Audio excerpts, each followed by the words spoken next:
Anya Sharma moved through the emergency room like a ghost. Not a frightening one, but the kind you forget is there. She was a whisper in a place of shouts, a soft gray smudge against the stark white and blood red of the trauma bays. Her shoulders were permanently hunched, as if bracing for a blow that had already landed years ago. Her brown hair, pulled back in a severe bun, did little to hide the exhaustion that lived in the shadows beneath her eyes. Her hands, when not occupied, trembled slightly, a fine, persistent tremor she tried to hide by clasping them behind her back. The other nurses called her Shy Anya. Some, the crueler ones, called her Slow Anya. She was assigned the tasks no one else wanted, changing linens on empty gurneys, restocking supply closets, cleaning up spills that were beneath the seniority of the charge nurse but too messy for the janitorial staff to get to immediately. She never complained. She just nodded, her eyes fixed on the floor, and did as she was told. Today was no different. The air in the Metropolitan General ER was thick with the usual cocktail of antiseptic, stale coffee, and the metallic tang of fear. A cacophony of beeping monitors, rattling carts, and strained voices provided the soundtrack to another Tuesday morning. Anya was meticulously counting gauze pads in the supply room, her lips moving silently. It was a simple, repetitive task, a safe task. The doors to the supply room swung open with a bang that made her flinch, dropping a stack of sterile pads. Dr. Alastair Sterling, chief of trauma surgery, filled the doorway. He was a man carved from granite and ego, with a reputation as brilliant as it was brutal. His silver hair was perfectly coiffed, his expensive suit immaculate beneath his pristine white coat. He looked at Anya, then at the fallen gauze on the floor, and his lip curled into a sneer. Sharma, still managing to fail at even the most menial of tasks, I see. His voice was a low growl, a weapon he wielded with surgical precision. Anya's face flushed a deep, painful red. I'm sorry, Dr. Sterling. I'll pick them up right away.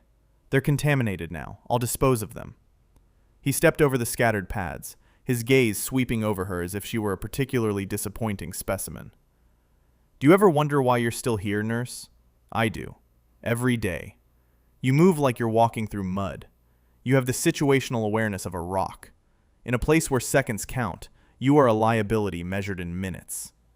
A few junior residents, trailing in his wake like pilot fish, snickered. A nurse named Chloe, who always laughed loudest at Dr. Sterling's jokes, smirked openly. Anya saw another nurse, a young newcomer named Maria, look away with a pained expression, but she said nothing. No one ever said anything. Anya just stared at the scuffed toes of her shoes. I'm sorry, sir. I will try to be faster. Trying isn't good enough, he snapped. This is the premier trauma center on the East Coast, not a remedial training facility. I want you to clear out bed 6, and for God's sake, try not to trip over your own feet on the way. He turned and swept out of the room, his entourage following, their laughter echoing behind them. Anya knelt, her trembling hands gathering the fallen gauze. Each pad represented a failure, each snicker a fresh cut. She felt the familiar burn behind her eyes, the hot shame that was her constant companion. She squeezed her eyes shut, and for a fleeting moment, the smell of antiseptic was replaced by the scent of hot sand and aviation fuel. A memory, sharp and unwelcome, flashed behind her eyelids. The roar of helicopter rotors, shouting. Not insults, but commands. Urgent, desperate. She pushed it down. She had to. That life was over. Buried. This quiet, humiliating life was her penance. It was what she deserved. She took a deep, steadying breath, disposed of the contaminated supplies, and walked out to clear bed 6, her movements slow, deliberate, and small. She made herself as small as possible. It was safer that way. The day wore on in a blur of routine misery. Anya fetched coffee. She transported a stable patient to the radiology department, pushing the wheelchair at a pace that earned an impatient sigh from the orderly waiting for her. She was wiping down a countertop when Dr. Sterling passed again, this time without even gracing her with a look of contempt. He was holding court with a group of medical students, his voice booming as he pontificated on a complex surgical procedure he had pioneered. He was a god in this little kingdom, and she was less than a peasant. She was part of the dirt he walked on. She finished her cleaning and retreated to a small alcove near the ambulance bay, her designated waiting spot for when she wasn't actively engaged in a task. It was a place of relative peace. She could watch the city move, the rain starting to fall in thin gray sheets, and feel blessedly invisible. She traced the faint, silvery line of a scar that ran from her hairline to her temple. It was usually hidden by her hair, a secret reminder of the person she used to be. A person of action, of speed, of purpose. A person who is now dead and gone. The relative quiet was shattered by the piercing shriek of multiple sirens. Not one or two, but a chorus of them, growing louder, converging on the hospital. The charge nurse's voice cut through the ER. "Multiple casualty incident, highway pileup, all hands, now!" The emergency room exploded into controlled chaos. Doors burst open. Paramedics rushed in, shouting reports. 50-year-old male, crushed chest, unstable. 20-year-old female, massive head trauma, GCS of 3. Anya instinctively flattened herself against the wall, trying to stay out of the way as doctors and nurses swarmed the trauma bays. This was Dr. Sterling's arena. He stood in the center of the storm, calm and commanding, directing the flow of bodies and resources with the authority of a battlefield general. He pointed. "Bay 1, Bay 3, Peterson, you're with me in 2. Sharma." Anya froze. He never called her for a major trauma. "Sharma, get in here. We need hands, even clumsy ones. Just stand by with the crash cart and don't touch anything unless I tell you to." She scurried to Trauma Bay 2, her heart hammering against her ribs. This was her nightmare. The noise, the urgency, the smell of fresh blood. It was too much like before.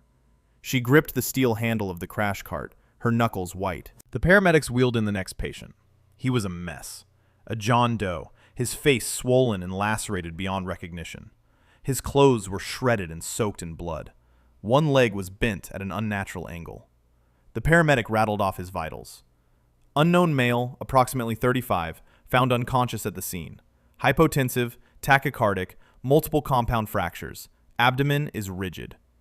Dr. Sterling was on him in an instant, his hands moving with practiced, efficient grace. He sliced away the man's remaining clothes, his eyes scanning, assessing. Massive internal bleeding, compound fracture of the left femur, probably a ruptured spleen. "Get me 2 units of O-neg, now. Type and cross for 6 more. He placed a stethoscope on the man's chest, then his abdomen. He pressed down. The man didn't even groan. No response to pain. GCS is low, maybe a 4. Lungs sound wet. He's drowning in his own blood. Sterling worked for another minute, his expression growing darker. He pulled back, stripping off his bloody gloves with a snap. He looked at the assembled team. His pressure is still dropping despite the fluids. He's got a multi-system trauma that's unsalvageable. We'd need 3 surgical teams working simultaneously, and even then, his chances are next to nil. He glanced around the bustling ER. Every other bay was full. Every other surgeon was occupied. He's a John Doe. No identification, no family. Wasting a surgical suite and a dozen units of blood on a man who is statistically already dead is a dereliction of my duty to the patients we can save. His decision was made. It was cold, logical, and brutal. Make him comfortable. Palliative care only. We're not opening him up. The team nodded grimly. It was a call they had seen before. Triage was a cruel science. Sterling turned to Anya, his gaze dismissive. "Nurse, you can handle this, I assume. Clean him up, start a low-dose morphine drip for pain, and move him to the hospice ward overflow. Don't let him take up a trauma bay." Anya could only nod, her throat too tight to speak. Dr. Sterling moved on to the next patient, his focus already shifted. The rest of the team dispersed, leaving Anya alone with the dying man and the quiet hum of the machines that were merely monitoring his swift decline. She approached the gurney, her hands resuming their tremor. She was supposed to clean him, drug him, and send him away to die alone. It was a simple, sad task. A task fit for slow Anya. She picked up a warm, wet cloth and began to gently wipe the blood from his face. His features were strong beneath the swelling and bruises. A square jaw, a straight nose.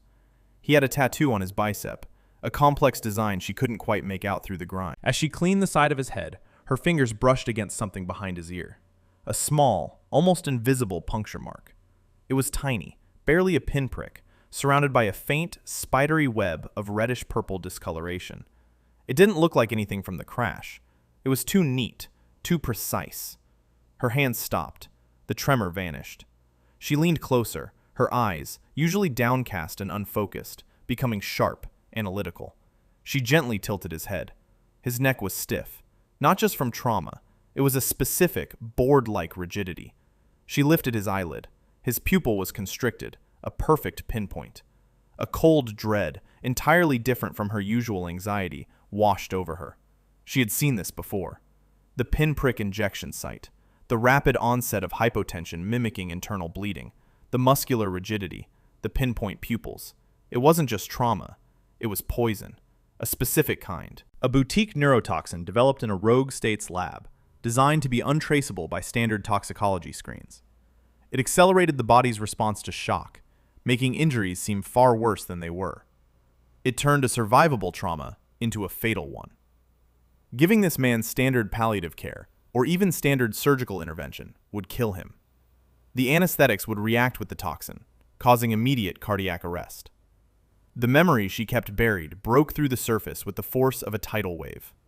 She was in the back of a Black Hawk, the chopper bucking through a sandstorm. A wounded Delta operator lay on the deck, his body showing the same signs.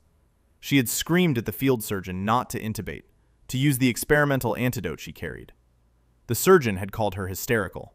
She had defied him, administered the injection herself, and saved the soldier's life. It was the mission that earned her a medal she never wore, and the scars, both visible and invisible, that sent her running from that life forever. She looked at the man on the gurney. He wasn't a vagrant. The subtle wear on his knuckles spoke of hand-to-hand combat training. The lean, powerful musculature beneath the wounds was that of a professional soldier. The crash wasn't an accident. It was an assassination. And they were about to let the assassins win. She looked at the monitors. His blood pressure was plummeting. 70/40. He had minutes, maybe less. Her mind, once a sluggish swamp of fear and self-pity, became a crystal-clear lake. Options calculated themselves with lightning speed.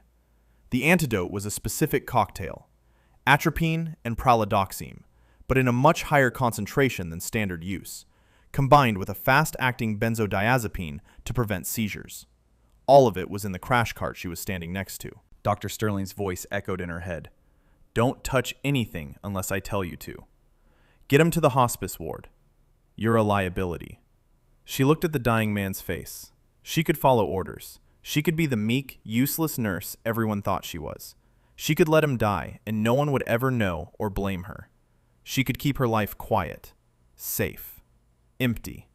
Or she could be who she truly was, just one more time. Her decision was instantaneous. The hesitation that had defined her for the past 2 years evaporated like mist in a desert sun. Her movements became a blur of controlled, economic motion. She didn't grab or fumble. She selected. Her hand darted to the cart's drawers, pulling out vials and syringes with a precision that would have stunned anyone watching. She drew up the atropine, 3 milligrams, a massive dose that would send any normal patient into a cardiac crisis. Then the pralidoxime, a full gram. Finally, the midazolam. She worked without thought, her hands remembering a dance they had perfected under fire. "What the hell are you doing?" Anya didn't even flinch. Dr. Sterling was standing in the entrance to the bay, his face a thundercloud. He had come back for a chart. "I gave you a direct order, nurse," he hissed, striding toward her. "Palliative care." Anya didn't look at him. Her eyes were locked on the patient's IV line. "You're wrong," she said. Her voice was quiet, but it was flat, devoid of its usual tremor. It was a stranger's voice. "It's not just the trauma. He's been poisoned." Sterling stopped, his expression a mixture of fury and disbelief. "Poisoned? Are you insane? You're a glorified janitor, not a toxicologist. You wouldn't know a poison from a vitamin." Pinpoint pupils, muscular rigidity, unexplained hypotension refractory to fluids, and a transdermal injection site behind the left mastoid, she recited, her voice like ice. "It's a nerve agent, an organophosphate, but a custom blend. Standard treatment will kill him." She held up the syringe filled with the milky benzodiazepine. "This will save him." Sterling's face went from red to purple. He lunged, not for the syringe, but for her arm. "You will do no such thing. You are a disgrace. You're delusional. He grabbed her wrist, and for the first time in 2 years, someone laid a hand on Anya Sharma in anger. The reaction was not what he expected. It was not what Anya expected. It was pure, honed instinct. She didn't pull away. She moved with his momentum, twisting her body in a fluid motion. Her free hand came up, not in a fist, but with 2 fingers extended. She jabbed them precisely into the pressure point where his collarbone met his neck. It was not a violent blow, but it was exquisitely painful. Dr. Sterling gasped, a strangled yelp of shock and agony. His grip on her wrist vanished as his entire arm went numb and powerless. He stumbled back, clutching his neck, his eyes wide with stunned disbelief. In that moment of shock, Anya turned back to the patient. She found the port on his IV line. Without a flicker of hesitation, she pushed the contents of the 3 syringes, one after another, into the dying man. Push, push, push. Then she turned to face the dumbfounded surgeon. Her stance had changed. She was no longer hunched. She stood straight, her shoulders back, her chin level. The ghost was gone. In her place stood a soldier. "I am not a janitor," she said, her voice ringing with an authority no one in that hospital had ever heard. "I am a nurse, and I just saved your patient's life." Dr. Sterling stared at her, then at the patient, then back at her. The pain in his neck was receding, replaced by a wave of pure, incandescent rage. The entire ER had gone quiet. Everyone was watching. Chloe's smirk was gone, replaced by a slack-jawed stare. Maria was looking at Anya with something like awe.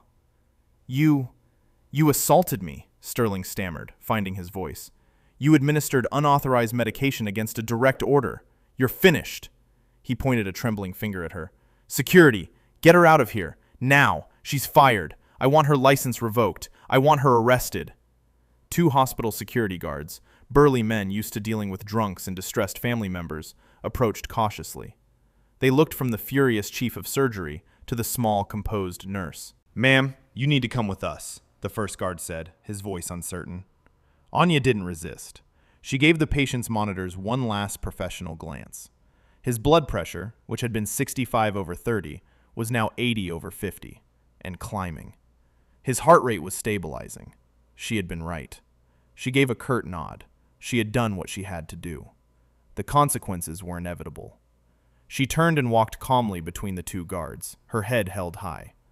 As they escorted her through the ER, past the stunned faces of her colleagues, she heard Dr. Sterling screaming behind her.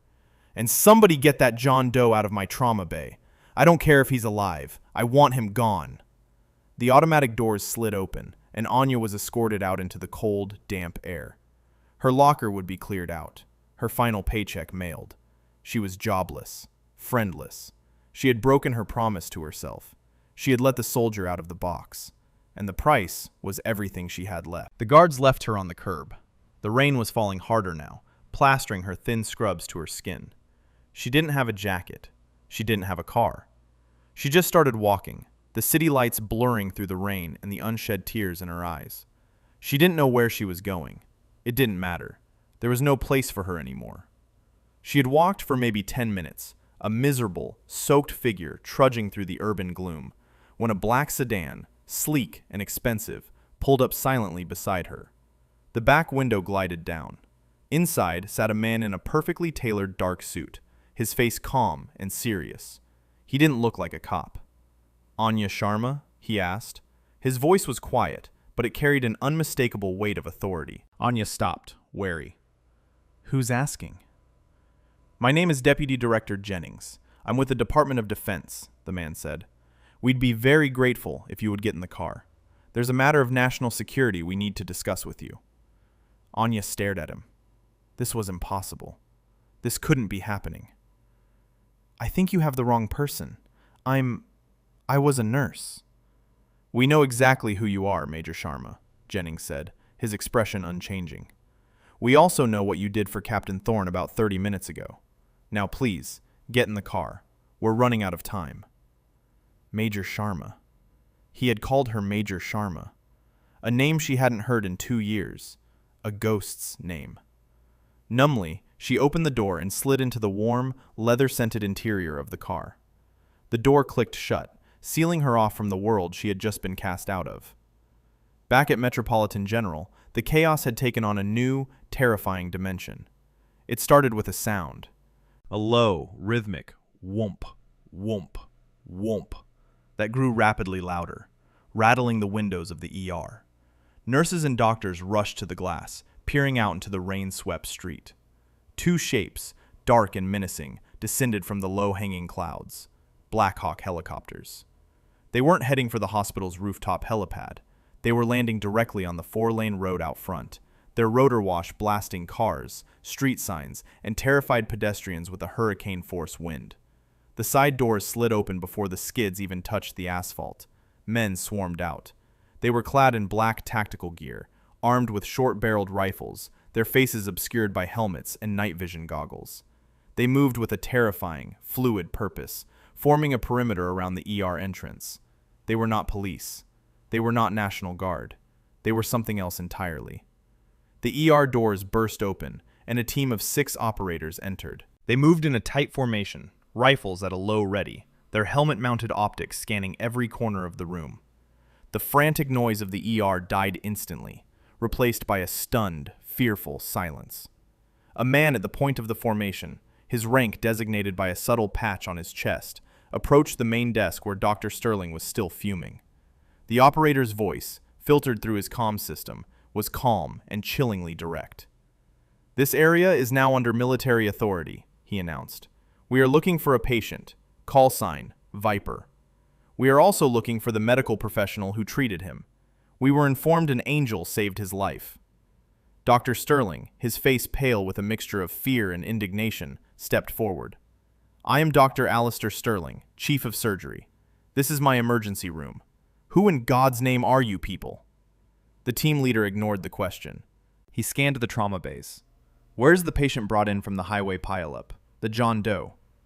"That patient was designated for palliative care," Sterling said, puffing out his chest, trying to reclaim some semblance of authority. "He has been moved to make room for—" "You did what?" The operator's voice lost its calm edge. "Where is he?" "I told you—" "Wrong answer," the soldier snapped. He keyed his radio. "Raptor 1, Viper's location is compromised. Hospital command is hostile."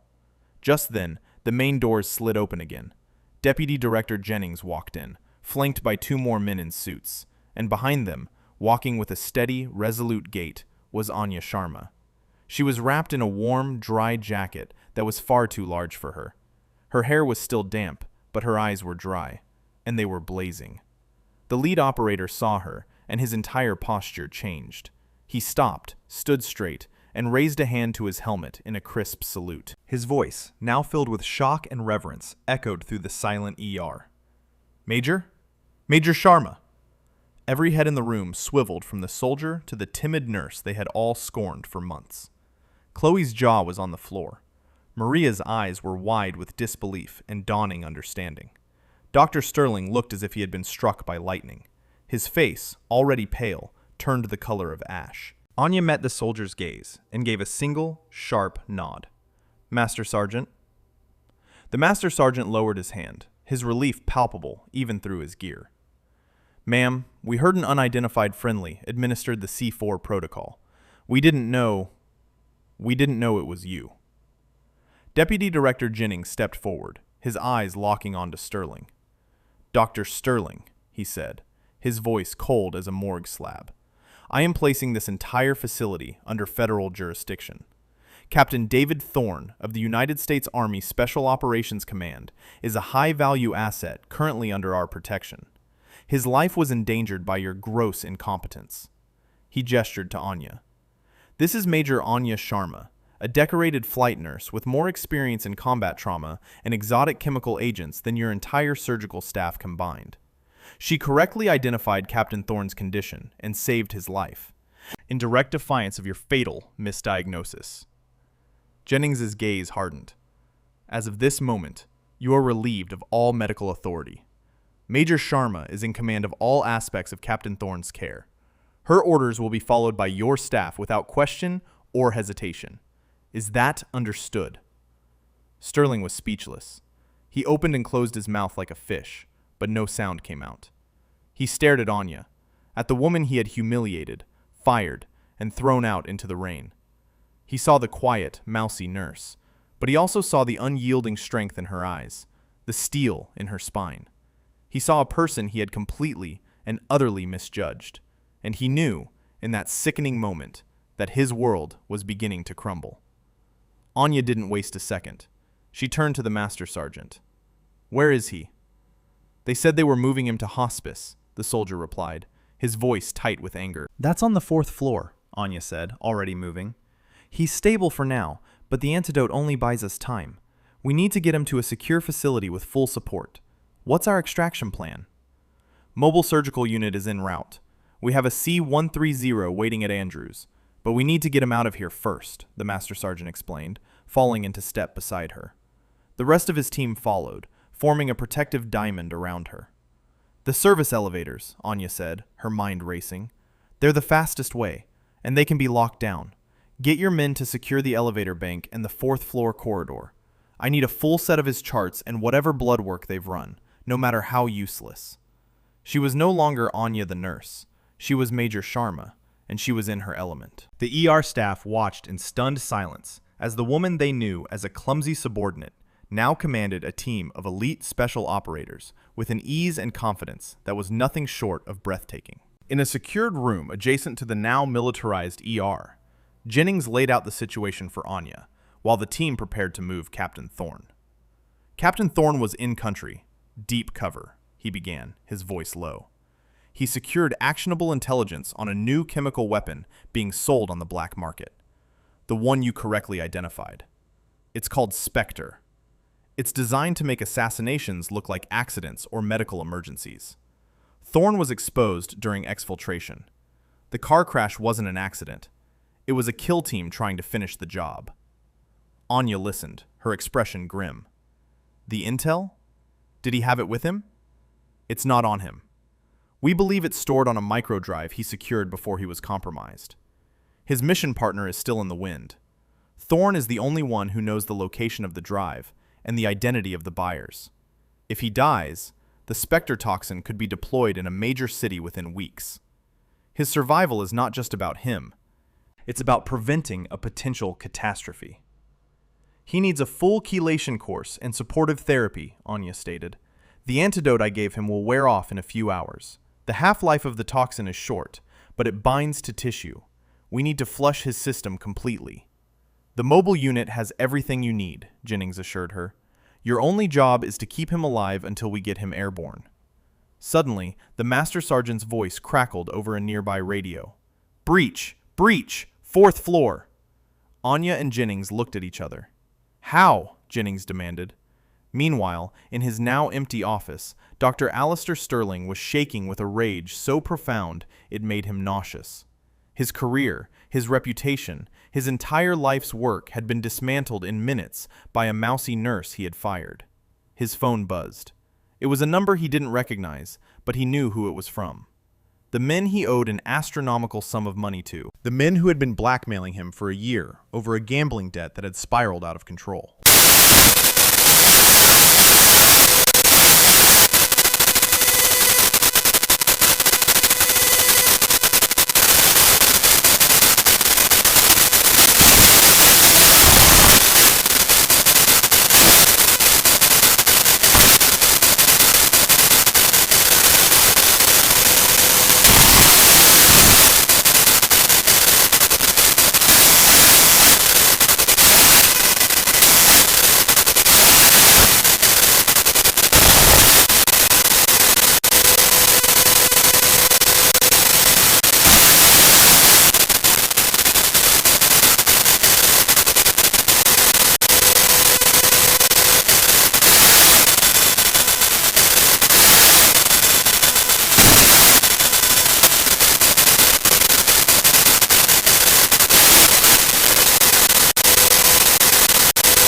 A perfectly plausible complication given his condition.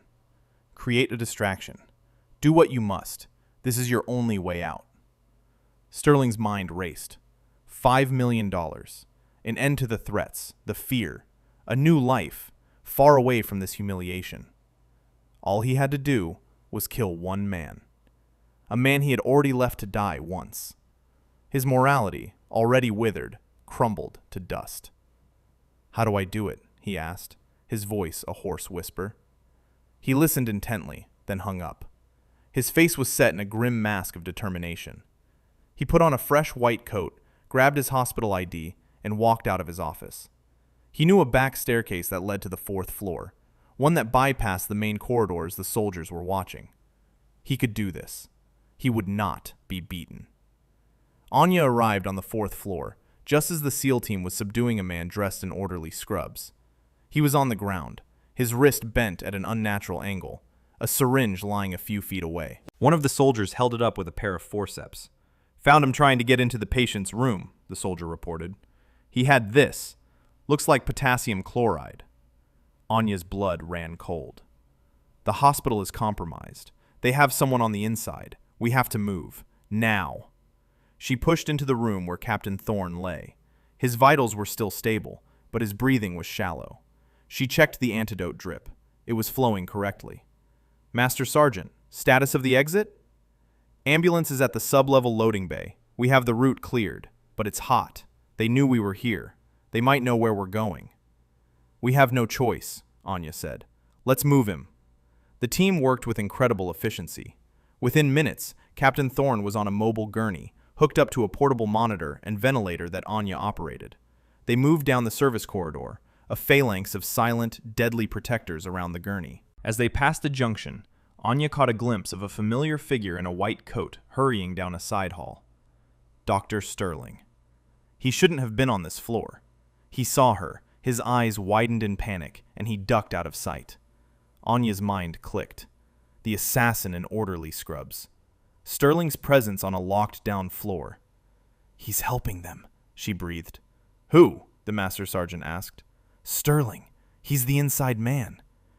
There was no time to deal with it. They reached the loading bay. The back doors of a heavily modified ambulance were open, waiting. They loaded Thorne inside, the space cramped with medical gear. Anya and 2 operators, including the Master Sergeant, climbed in with him. "Go, go, go!" the Master Sergeant yelled into his comms.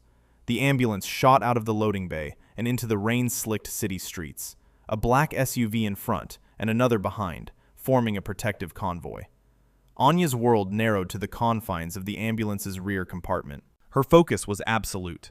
The rhythmic beep of the monitor, the hiss of the ventilator, the rise and fall of Captain Thorne's chest. "Heads up, contact!" the driver's voice crackled over the internal speaker. "Black van, 3 o'clock, trying to ram the lead vehicle." The ambulance swerved violently, throwing Anya against the wall. She instinctively shielded Thorne's head. The sounds of a firefight erupted from outside, the sharp crack of the SEALs' rifles against the deeper roar of automatic weapons from the attacking vehicle. The ambulance accelerated, weaving through traffic. Anya's hands were a blur, checking IV lines, adjusting drip rates, her body braced against the vehicle's violent motion. The Master Sergeant and the other operator had their rifles out, peering through the rear windows. "They're coming up on our 6!" the operator yelled. The rear window exploded inward in a shower of glass. Bullets ripped through the side of the ambulance. Anya ducked low, her body covering Thorne's. One of the rounds tore through a bag of saline, spraying the cabin with sterile water. Another slammed into the main monitor, and the screen went dead with a fizz. "I've lost vitals!" Anya shouted over the din. She didn't panic. Her hands went immediately to Thorne's neck, her fingers finding his carotid artery. "Still have a pulse. It's thready, but it's there." His breathing was becoming more ragged. "The ventilator power is fluctuating." The Master Sergeant was firing methodical, single shots out the back. "We're almost at the turnoff for the safe house. Just hold on." The ambulance took another hard turn, tires squealing. Anya was now manually bagging Thorne, squeezing the ambu bag in a steady rhythm, forcing air into his lungs. Her world was the feel of the bag inflating, the slight resistance, the faint pulse beneath her fingers. Everything else was just noise. After what felt like an eternity of chaos, the ambulance screeched to a halt. The gunfire had stopped. "We're here," the Master Sergeant said, his voice grim. "We lost them, but they know the general area. We need to get inside. Now." The doors flew open to reveal a dense forest and the dark shape of a large, rustic cabin. The team swarmed out, securing the perimeter as Anya and the others carefully unloaded Captain Thorne. They rushed him inside. The cabin was a surprise. The rustic exterior hid a state-of-the-art medical facility. They transferred him to a proper medical bed, and Anya immediately went to work, hooking him up to new monitors, re-establishing his lines. The cabin was quiet, the only sound the familiar, comforting beep of the EKG. "Power's on a dedicated generator," the Master Sergeant said, coming to her side. "Fully supplied for a long-term stay. You have everything you need." Anya nodded, her eyes not leaving the screens.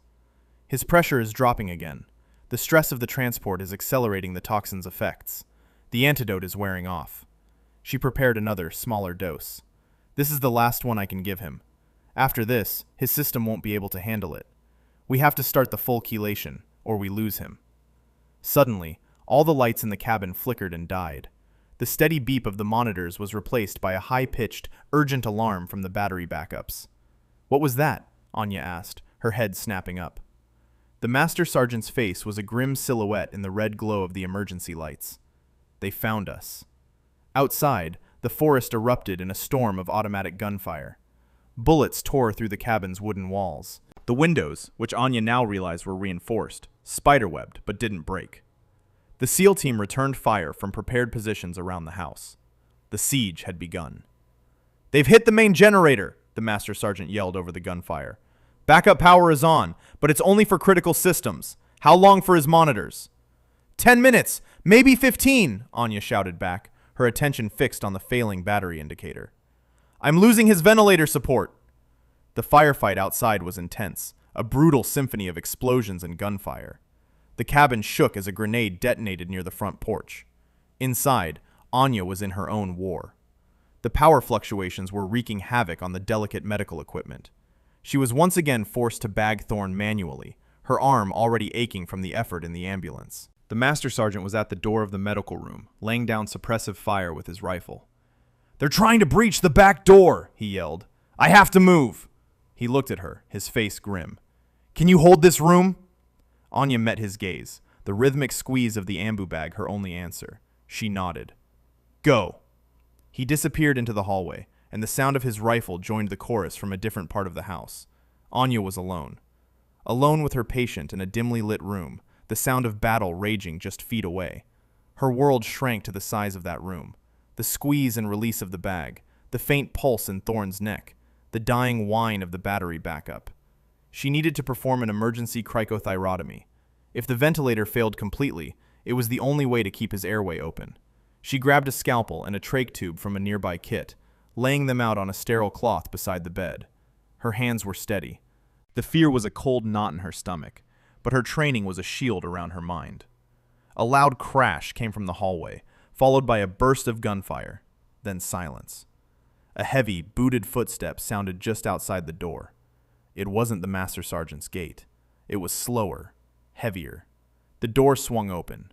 A man stood there, huge and dressed in the same black mercenary gear as the attackers. He held a suppressed pistol, his eyes, cold and dead, fixed on Captain Thorn lying helpless in the bed. He raised his weapon. There was no time to think, no time for anything but action. Anya didn't scream. She didn't hesitate. She moved. In one fluid motion, she dropped the ambu bag and snatched the scalpel from the tray.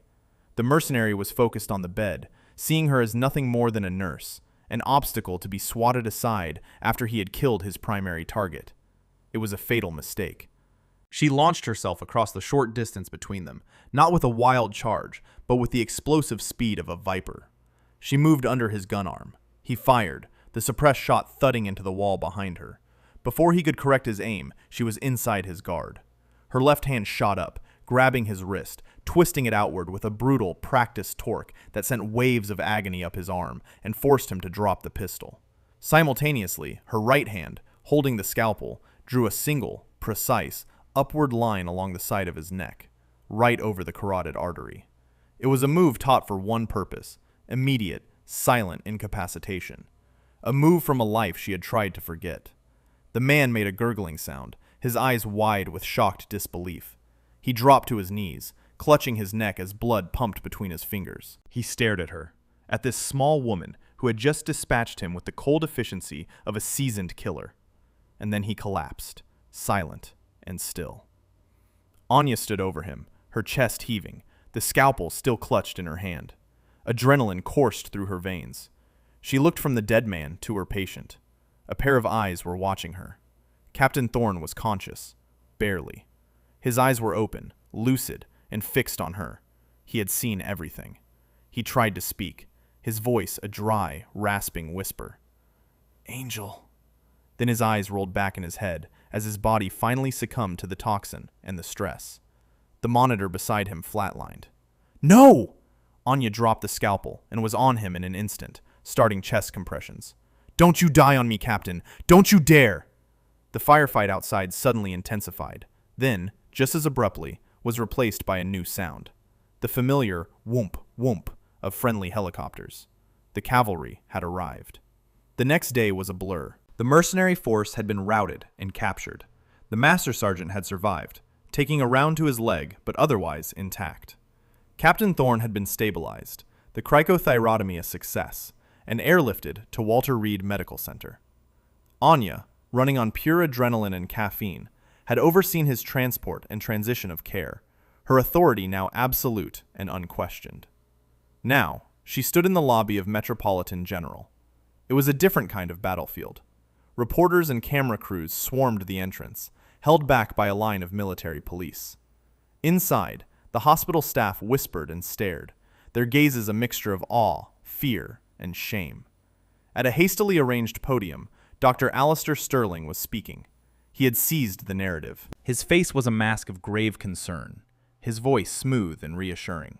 A tragic, unfortunate security incident, perpetrated by a deeply unstable former employee, he was saying, looking directly into the cameras.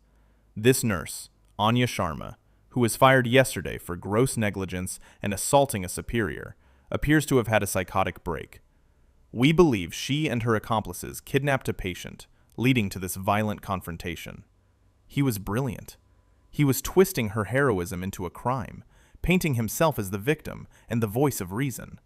The sycophants, including Chloe, stood behind him, nodding gravely. "Dr. Sterling is a liar." The voice, amplified by a microphone, cut through the press conference like a thunderclap. The crowd parted. A tall, imposing man in the uniform of a 4-star general strode to the podium. Flanking him were military police, Deputy Director Jennings, and Master Sergeant, his leg bandaged but his posture ramrod straight. And between them, pushed in a wheelchair but sitting tall and alert, was Captain David Thorne. Beside his wheelchair, her hand resting protectively on his shoulder, stood Anya. Sterling froze, his mouth agape. The color drained from his face for the second time in as many days. The general took the podium. His nameplate read, General MacArthur. His eyes were chips of ice.